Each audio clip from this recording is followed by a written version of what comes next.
she said. "Your brother makes 6 figures. Why can't you be more like him at family dinner?" I smiled and said, "Good question." Then I called my brother.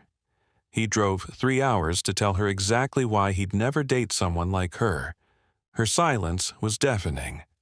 I, 28, male, was cutting into my steak when my girlfriend, 26, said it. We were at my parents' house for Sunday dinner. My brother, 31, my parents, my girlfriend, and me.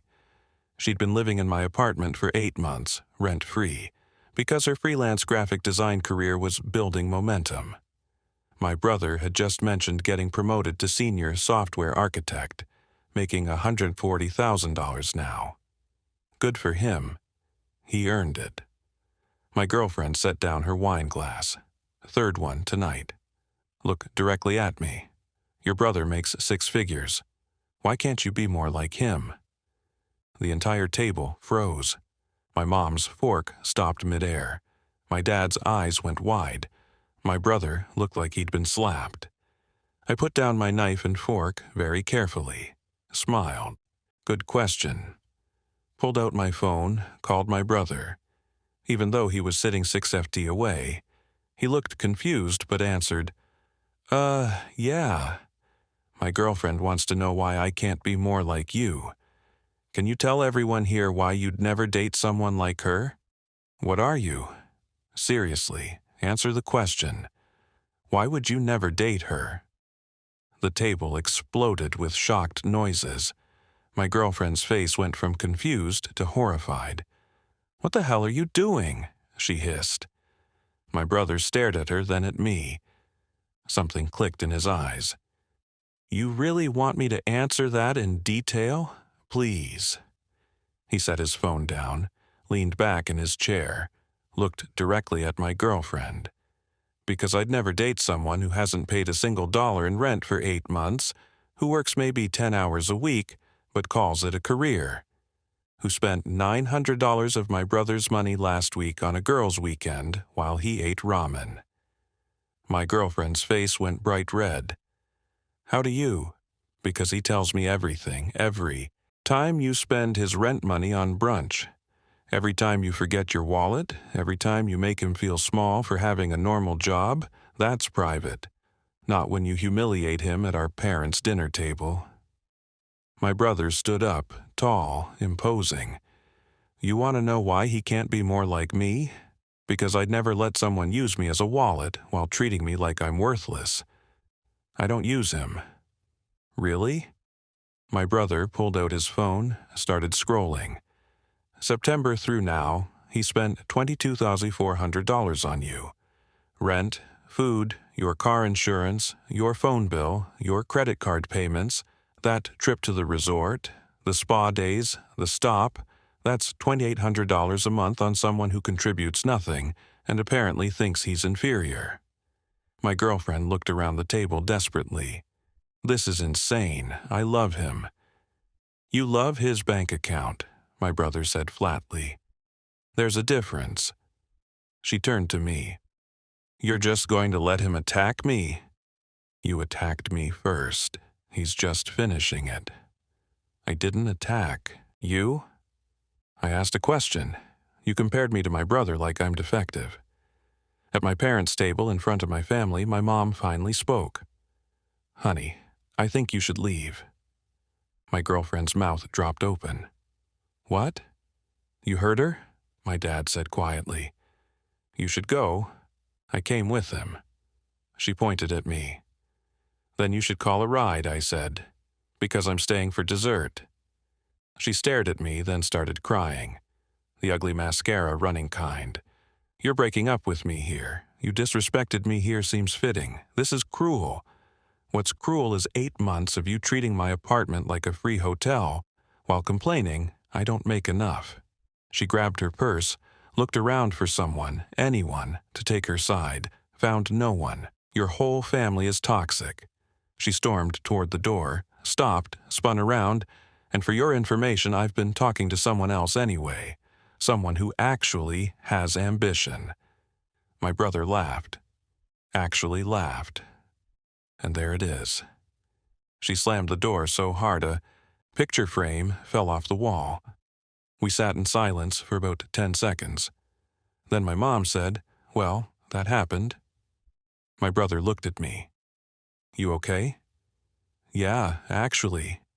Yeah, that felt good. Want me to follow you home? Make sure she's not there. She shouldn't be. Her key doesn't work anymore." Everyone stared at me. "What? I had the locks changed this morning. Had a feeling dinner might go badly."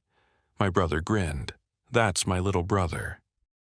We finished dinner, had dessert. My brother followed me home anyway. Good thing he did. Update 1. My girlfriend was waiting in my apartment parking lot. In her car, the car I'd been paying on for 6 months, my brother parked next to me. "Got out. She's still here. Yeah. Want me to stay? Yeah." We walked to my apartment together. She got out of her car, ran over. "Baby, can we talk, please?" "No. I'm sorry. I was drunk. I didn't mean it. You had 3 glasses of wine over 2 hours. You weren't drunk. You were honest. It came out wrong. It came out exactly how. You meant it." She saw my brother. "This is your fault. You turned him against me." "My brother?" I told the truth. That's not the same thing. "He was fine until he was miserable." My brother interrupted. He just didn't know he was allowed to stop being miserable. I unlocked my apartment door, started to go in. She pushed past me, tried to get inside. My brother's hand shot out, caught the door. "Nope. I live here." "No, you don't," I said. "Your name's not on the lease. You don't pay rent. You're not a tenant. You're a guest who just got uninvited. You can't do this. Already did. Your stuff will be packed by tomorrow noon. You can pick it up then. I'm not leaving." My brother pulled out his phone. "Then, I'm calling the cops for trespassing." She looked between us, realized we were serious, started crying again. "Where am I supposed to go?" "Not my problem," I said. "You mentioned talking to someone else. Call him." "That was a lie. I said it to hurt you. Well, it worked. Now leave." She didn't move. My brother dialed. "Yeah, hi. I need police at Fine." She screamed it. "I'm leaving, but this isn't over." She got in her car, peeled out of the parking lot. My brother and I went inside. He looked around. "You meant it about packing her stuff?" "Yep, I'll help." "Let me call my girlfriend. Tell her I'll be late. You don't have to. Shut up. I'm helping." His girlfriend showed up an hour later with boxes, tape, and markers. The 3 of us packed everything of my ex's clothes, toiletries, makeup, books, the random junk she'd accumulated. Took 4 hours, filled 23 boxes. My brother's girlfriend, she had all this stuff and paid nothing. Nothing. I confirmed. Wow, that's bold. We stacked everything in the living room. My brother took photos. Documentation in case she claims you kept anything. Smart. I've been through this before. Ex-girlfriend, different situation, same entitlement. They left at 2 a.m. I changed all my passwords. Netflix, Hulu, Amazon, Spotify, everything. Realized she'd been using my accounts for everything. Checked my credit cards. Found charges I didn't recognize. Recent ones, $340 at a boutique yesterday. $180 at a spa Friday. $90 at a restaurant Thursday. I was at work. She'd taken my card without asking. I reported it as fraud. Got the card canceled. Bank said they'd investigate, went to bed at 4 a.m. Didn't sleep much. The next morning, 11:30 a.m., she showed up with her mom and her 2 best friends. I opened the door with my phone recording. Her mom launched immediately. "You can't just throw her out. She lives here. She doesn't. She's not on the lease. She doesn't pay rent. She's a guest who's leaving. That's illegal." "No, it's not. My brother's girlfriend is a lawyer. She confirmed it last night. Her friend won. You're really going to abandon her over one argument?" "Not one argument. 8 months of her using me while secretly resenting me. The argument just made it impossible to ignore my ex. I don't resent you. I love you. I pulled up my bank statement on my iPad, showed them the totals. $22,400 in 8 months. Her mom went pale. My ex, those were our expenses. Couple share expenses. Couple share I paid everything. You paid nothing. That's not sharing. I was building my career. You work 10 hours a week for 3 clients. That's not a career. That's a hobby. I was funding her friend too. This is cruel. She has nowhere to go. She mentioned talking to someone else last night. Call him my ex. That was a lie. Then you lied to hurt me. Either way, we're done. Her mom tried another angle. What about all the time she invested in this relationship? What time? She didn't cook, didn't clean, didn't contribute. She lived here rent-free while I worked and she brunched. My ex started crying. You're making me sound terrible. I'm stating facts. Your stuff is in the living room. You have until noon. It's 11:52. They started loading boxes, complaining the whole time. Her mom kept muttering about lawyers. Call them, I said. My documentation is impeccable. At 12:15 p.m., the last box was loaded. My ex tried one more time. I'm sorry, really? Can we please try again? No, why not? Because you revealed who you really are. You can't unreveal that. People make mistakes. You didn't make a mistake. You told the truth. I'm just finally listening. They left. I closed the door, locked it. Stood in my empty, quiet apartment. Called my brother. She's gone. How'd it go? Her mom threatened lawyers. Letter. She's got nothing. Thanks for last night for everything. That's what family does, but I was wrong. It wasn't over. Update 2. The week after she moved out was chaos. Monday, 38 calls from her number. I blocked it. She called from her mom's phone, blocked that. She called from her friends' phones, blocked them all. Tuesday, she showed up at my work. I work in finance, mid-level analyst role, $68K a year. Not my brother's salary, but solid. She cornered me in the lobby during lunch. We need to talk. No, we don't. I'm not leaving until you. Hear me out. I called building security.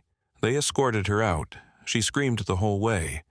My manager called me in. What was that about? Ex-girlfriend.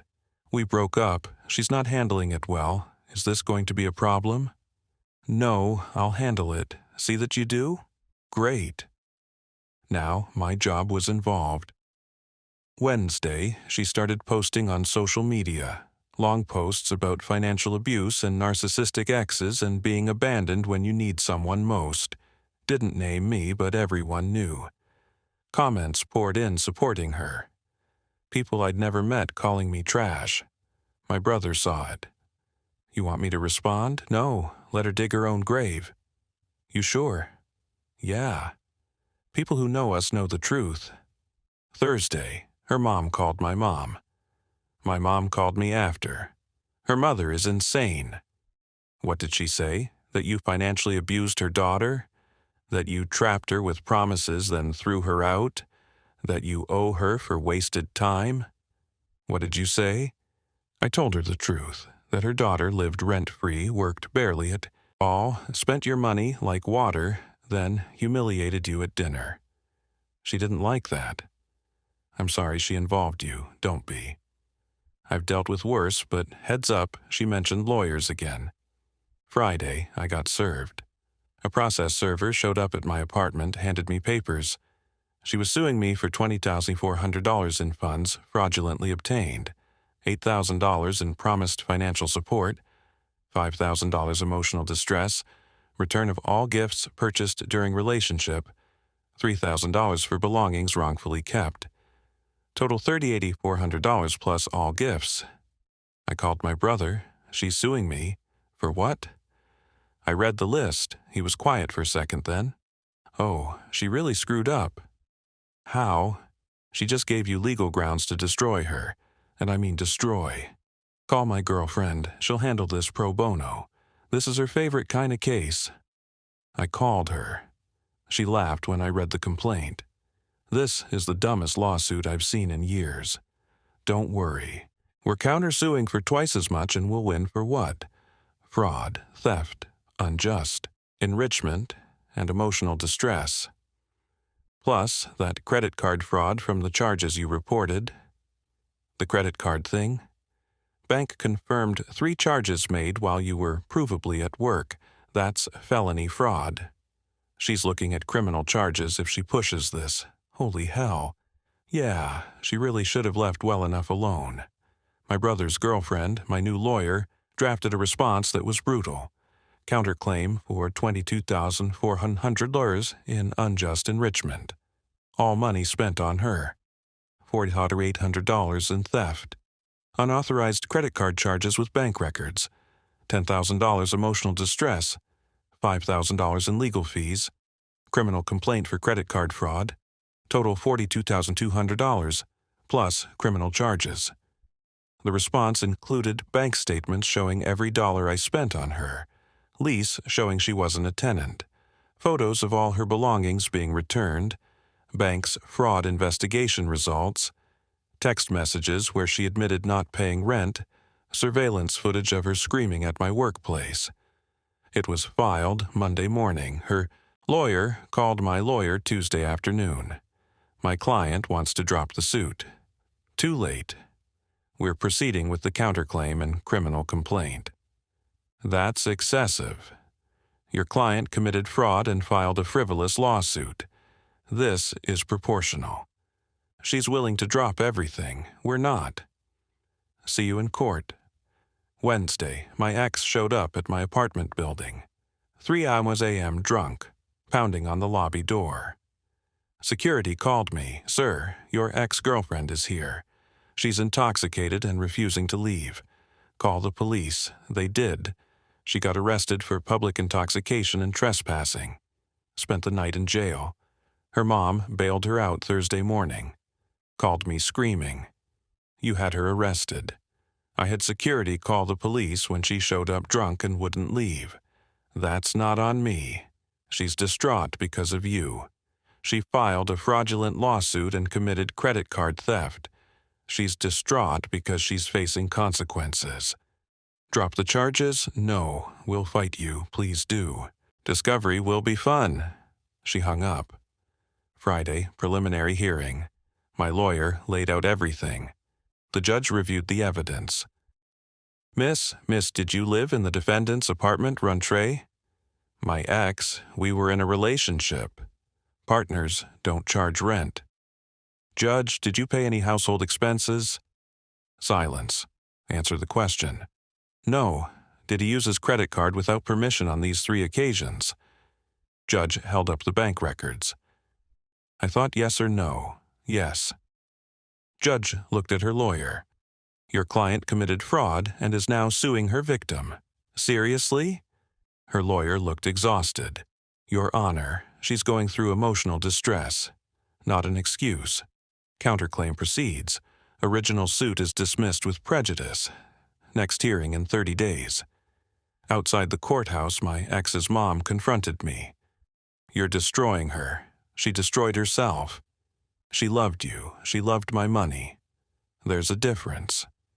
When this is over, you'll be the one who suffers. Looking forward to it. My brother met me for a beer. After, how'd it go? Her suit got thrown out. Mine proceeds. Good, she needs to learn. Her mom's losing it. Let her. Not your problem. But it got worse. Final update. The final hearing was 6 weeks after the preliminary.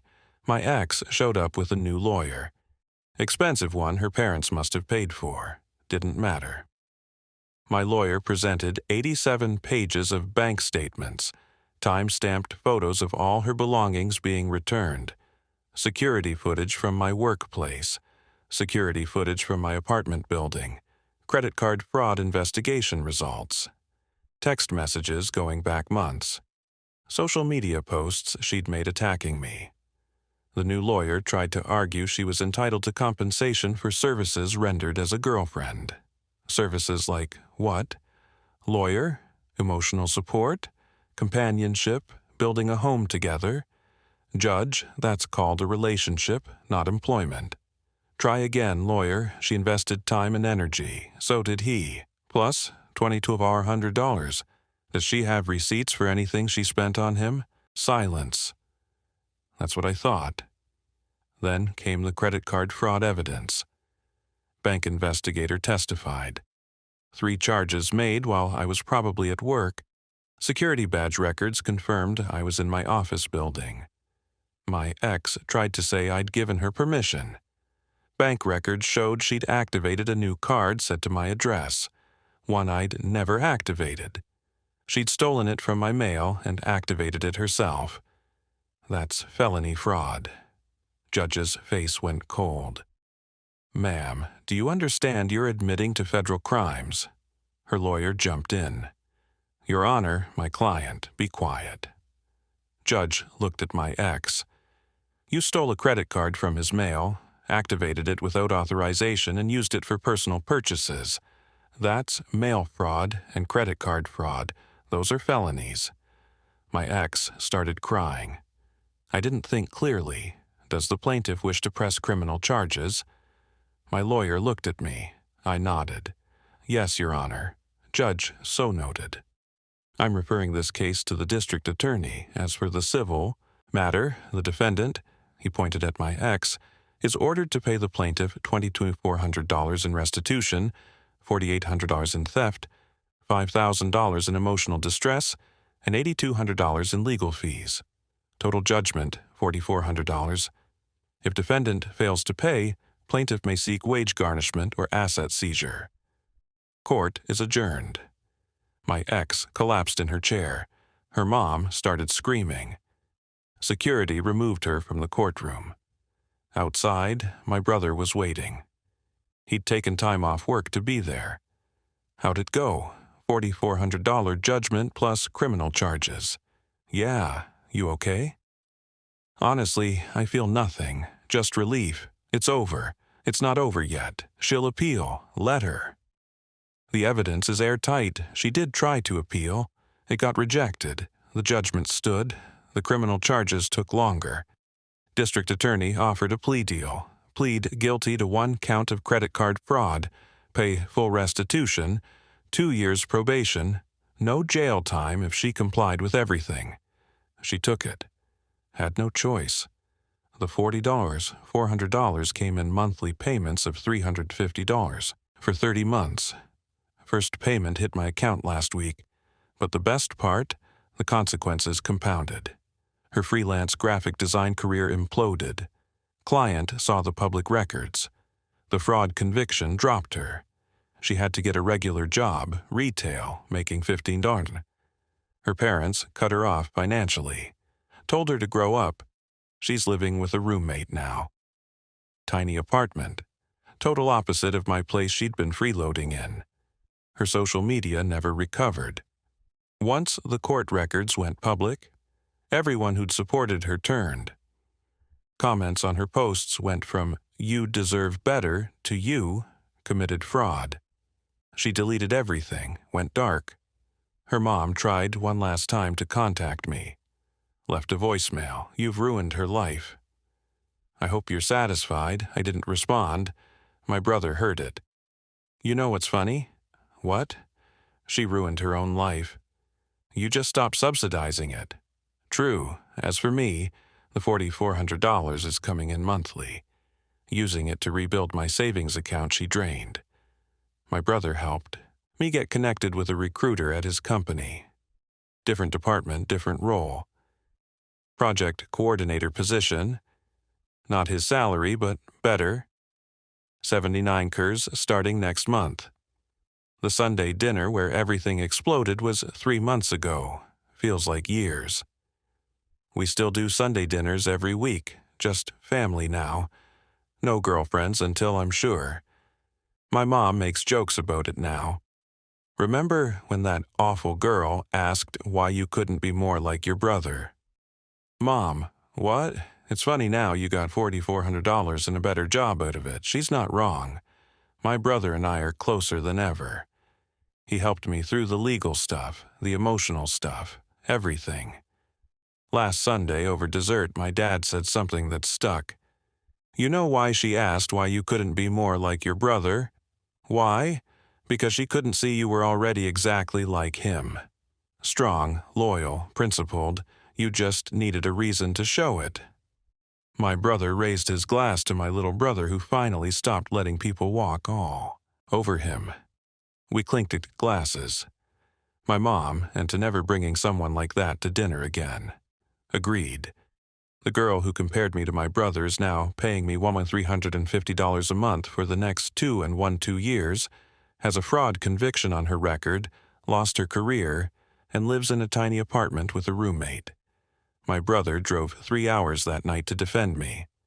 Set off a chain reaction that led to this. Best question anyone ever asked me. Why can't you be more like him? Because I already was, I just needed to remember it. And she paid $40,400 to remind me.